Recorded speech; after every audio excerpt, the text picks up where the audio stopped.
Story number 1. The Woodsman's Warning. True horror story, you'll never go camping again. When you think of a father-daughter bonding trip, you probably picture campfires, marshmallows, and peaceful stargazing.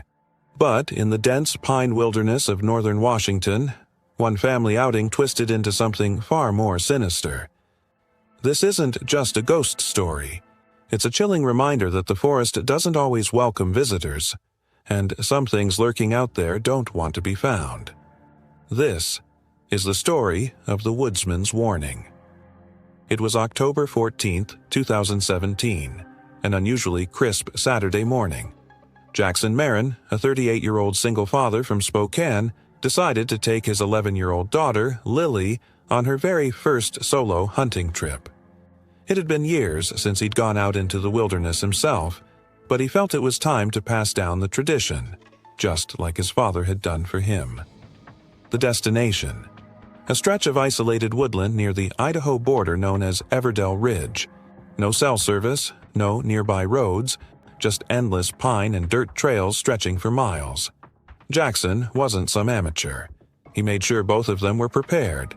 Rifles loaded, food packed, compass, emergency beacon. He'd even brought Lily a hand-carved knife as a gift. But still, something felt strange.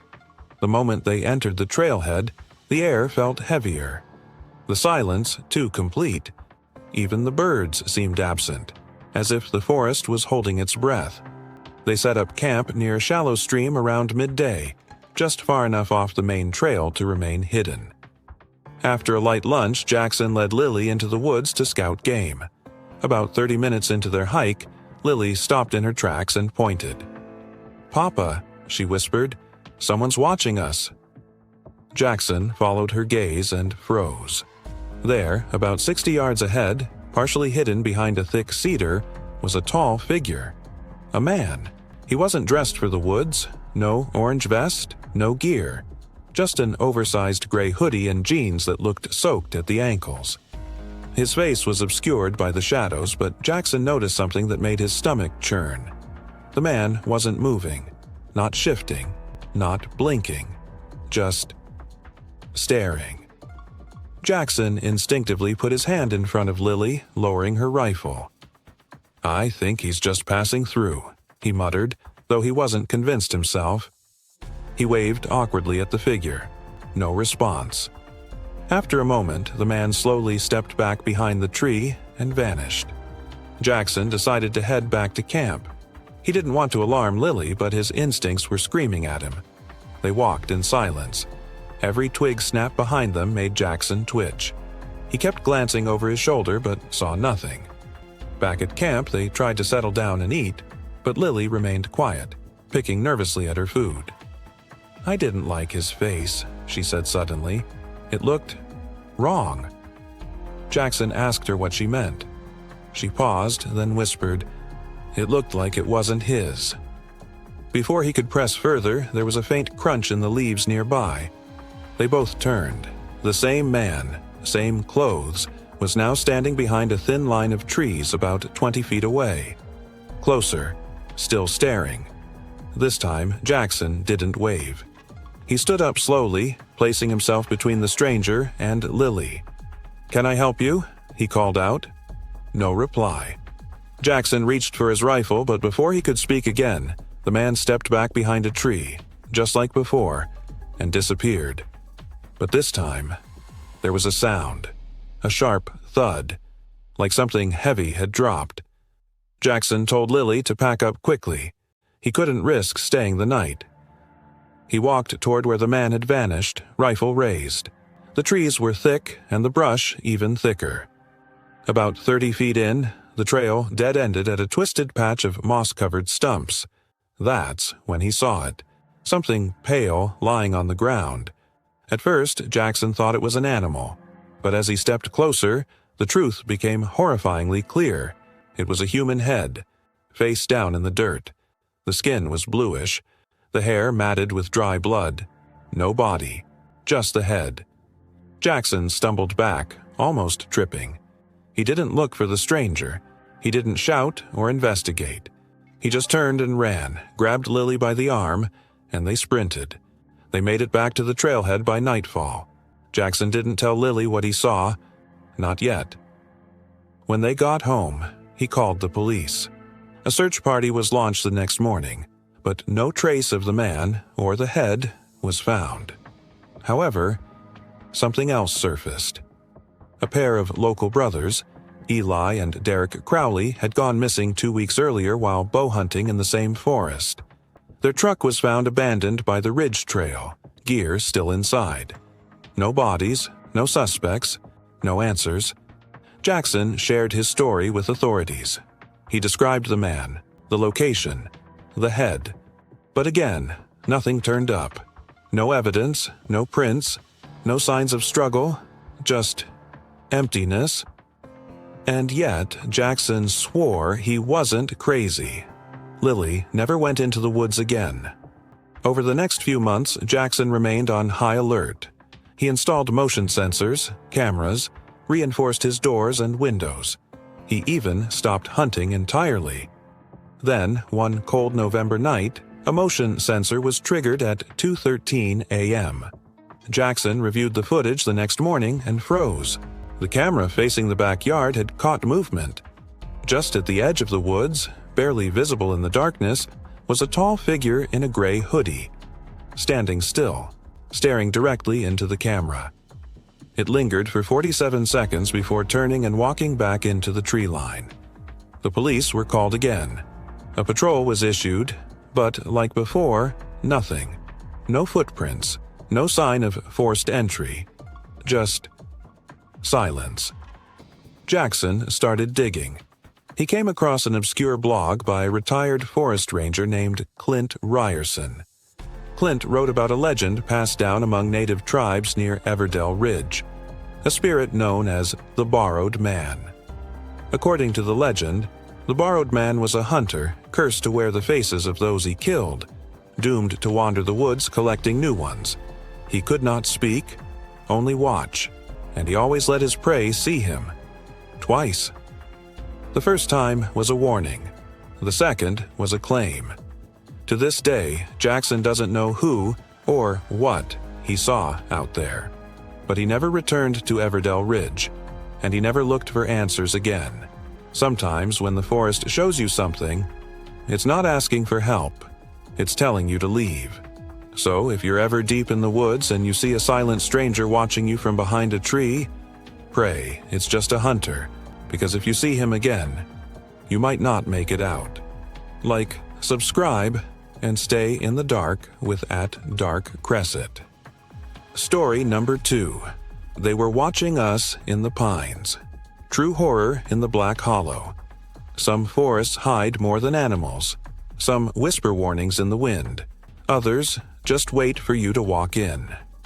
It was late October 2019. A cold, rust-stained fall had settled over the Pacific Northwest. Leaves crunched like dry bones underfoot, and the evergreens loomed like silent sentinels. That was when Julian, 22, fresh out of college, a quiet digital art student from Seattle, agreed to join 3 of his old friends for a deep retreat in the wilderness. They were headed to Black Hollow Ridge, a secluded stretch of national forest just shy of the Canadian border. Julian hated hunting. He didn't even like camping that much. But his best friend Elias swore this wasn't about killing elk or anything like that. It was just a chance to disconnect, to escape. And besides, Lena would be there. Julian had always had a thing for her. They drove up in Elias's beat-up Land Rover, stocked with tents, jerky, a half-dozen rifles, and way too much whiskey. Alongside Julian, Elias, and Lena, there was also Maddie, Lena's younger cousin, sarcastic, brash, and strangely obsessed with cryptids. She claimed she had seen something not human the last time she visited Black Hollow. Everyone laughed her off. Julian didn't. By the time they arrived at the edge of the forest, it was nearly 6 p.m. Fog curled like smoke through the trees, and everything smelled faintly of wet bark and iron. The forest was quiet. Too quiet, Elias joked, but his voice cracked a bit when he said it. They hiked 2 miles into the timberland, settling in a clearing surrounded by thick pine. The place was beautiful, but unsettling. The trees were so dense, so tall, it felt like the sky was being eaten alive. Maddie kept saying the area was once a burial ground for an outlaw clan in the 1800s, murderers who vanished without a trace after some kind of vigilante massacre. No one asked where she read that. The first night was uneventful. They made a fire, told ghost stories, passed around the flask. Julian couldn't sleep, though. Something about the woods felt sentient, watching, like it knew they were there, like it was deciding what to do about them. The second day, they hiked deeper into the woods, looking for deer tracks or elk trails. Around noon, as they came around a bend near a creek bed, they saw them. 3 men, or something that looked like men. They stood half-shadowed in the trees, 30 or 40 feet away, unmoving. Pale skin, long greasy hair, filthy clothing that looked handmade, patches of leather, fur, and canvas sewn together with crude, fraying thread. One of them had a glassy stare, his mouth open as if he were panting. Another had something slung over his back, a sack, or a body. It was too far to tell. They didn't wave, didn't move, just stared. Elias raised a hand. "We're just passing through," he called. No response. Eventually, the group moved on, walking faster than before, no one admitting they were scared. "Probably just off-grid hill folk," Elias muttered. "Weird, but harmless." Maddie shook her head. "They weren't hunters," she whispered. "No guns, no gear. Did you see their feet? No boots. Just rags." That night, something changed. The silence was thicker. The usual nighttime bugs and owl calls, gone. Just wind and an occasional crack of twigs far off in the dark.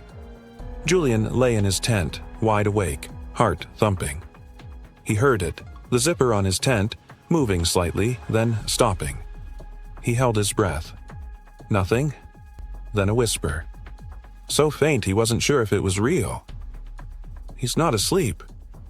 Julian's skin went cold. He didn't move. He didn't breathe. Shadows danced outside his tent. 2 figures. One of them crouched low, dragging something on the ground. Then, a scream. Not his, Lena's. She was 2 tents over. Julian shot upright and tore out of his tent, grabbing the hunting rifle. He sprinted toward the noise. He caught a glimpse. 2 of those men from before, hunched over Lena's tent. One had already slashed it open. The other was reaching in, grabbing at her legs. "Get the hell away from her," Elias shouted, firing into the trees. The men didn't even flinch, but the sound of the rifle echoed like thunder, and suddenly movement burst all around them. From the shadows came more shapes, dozens, silent, darting between the trees. Julian fired blindly. So did Maddie. One of the attackers fled, the other limped away with a screech that didn't sound human at all. It was high-pitched, layered, like a recording played backward. By morning, Lena and Elias were both semi-conscious, their pupils blown wide and their speech slurred. Maddie found a puncture mark on Elias's neck. "They were drugged," she said. "With what? I don't know. It wasn't just fear. This is something chemical." They searched the perimeter. That's when Julian found them, small pits dug into the forest floor, hidden under moss and pine needles, each one barely big enough to fit a person. Trap holes. Not for animals, for them. And inside one they found an old, rotted skull. Human. They packed up to leave, but as they neared the trailhead they realized they were being followed. Not chased, just watched. 20, maybe 30 shapes, moving in perfect silence through the trees. No weapons, no words, just those same sunken eyes, tattered clothes, and twisted sideways grins. Julian caught a clear look at one of them. Her skin was pale as bone, her lips dry and cracked, her hair in knotted braids that looked glued together with sap and blood. And her fingers were too long, like they'd been broken and reset. Over and over, He didn't tell the others. He didn't need to. They made it to the Land Rover just as the fog began to roll in. As they drove off, Julian glanced in the rearview mirror. Nothing. No shapes, no shadows. But carved into the tree closest to the road was a symbol. A spiral made of bones. Actual bones. Nailed in. They never reported it. They didn't think anyone would believe them. But 3 weeks later, Maddie sent Julian an email. A photo of a news article. A couple hiking near Black Hollow had vanished, leaving behind only their torn tent and a trail of footprints that ended abruptly at a fallen tree. She also included something else. An old newspaper clipping from 1972. About a missing commune that disappeared into those woods. All 27 members. Vanished. Rumors of cannibalism. Of ritual rebirth. Of a cult that believed the forest itself was alive, and that by giving themselves over to it, they would never die. Only change. Some disappear into the woods because they're lost. Others, because they've been invited.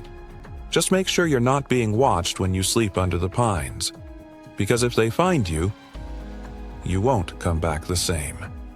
If you enjoyed this story, comment your creepiest wilderness experience, and don't forget to subscribe for more true horror from the shadows.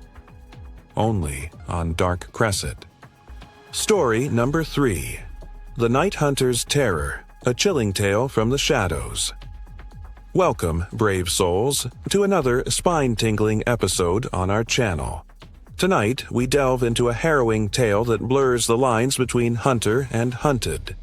Set in the eerie woods of rural Oregon, this story will make you question the safety of solitude and the darkness that lurks just beyond the trees.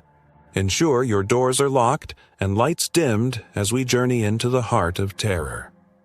In the secluded outskirts of Pine Hollow, Oregon, lived 38-year-old Evelyn Hart, a seasoned hunter known for her solitary expeditions. Her property bordered the vast and dense Whispering Pines Forest, a place both revered and feared by locals. Evelyn had constructed a sturdy wooden tower amidst the trees, a vantage point for her nocturnal hunts. Equipped with the state-of-the-art night vision scope, she often spent nights perched above the forest floor, seeking the thrill of the hunt and the solace it provided. One crisp autumn evening, under a moonless sky, Evelyn ascended her tower, the forest enveloped in an unnatural silence. The usual nocturnal symphony was absent, replaced by an oppressive stillness. Scanning the terrain, her scope caught an anomaly, a figure cloaked entirely in black, dragging a large, misshapen sack through the underbrush. The figure's movements were deliberate, almost ritualistic, as it disappeared and reappeared between the trees, inching closer to her position. Evelyn's breath caught as the figure paused at the base of her tower. The creak of the wooden ladder echoed unnaturally loud in the stillness.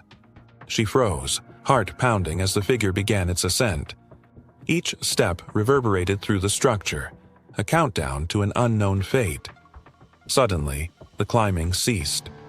After a tense moment, the figure descended and vanished into the darkness, leaving behind only the lingering dread. Determined to uncover the truth, Evelyn descended cautiously, her rifle at the ready. Following the faint trail left by the figure, she stumbled upon the discarded sack. Inside, to her horror, was the lifeless body of a missing local woman, confirming her worst fears. The realization that she had been a silent witness to a murder galvanized her into action. As she turned to retreat, a rustle signaled the return of the figure. A chase ensued through the labyrinthine forest, branches clawing at her as she ran.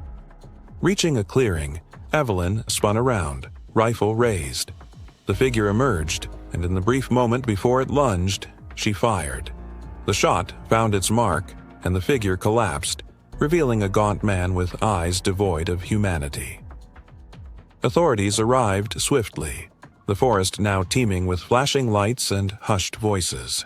The man, identified as a drifter with a history of violence, was linked to multiple disappearances in the region.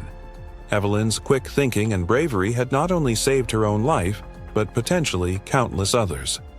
Yet, the experience left an indelible mark, a haunting reminder of the darkness that can dwell within the human soul. Evelyn Hart's ordeal serves as a chilling testament to the unforeseen horrors that can emerge from the shadows. Her story is a stark reminder that sometimes the most terrifying predators walk on two legs. Stay vigilant, dear viewers, and remember, in the depths of the night, not all hunters are seeking game. Thank you for joining us on this harrowing journey. If you found this story as unsettling as we did, don't forget to like, share, and subscribe for more tales that will keep you up at night. Until next time, stay safe and stay curious.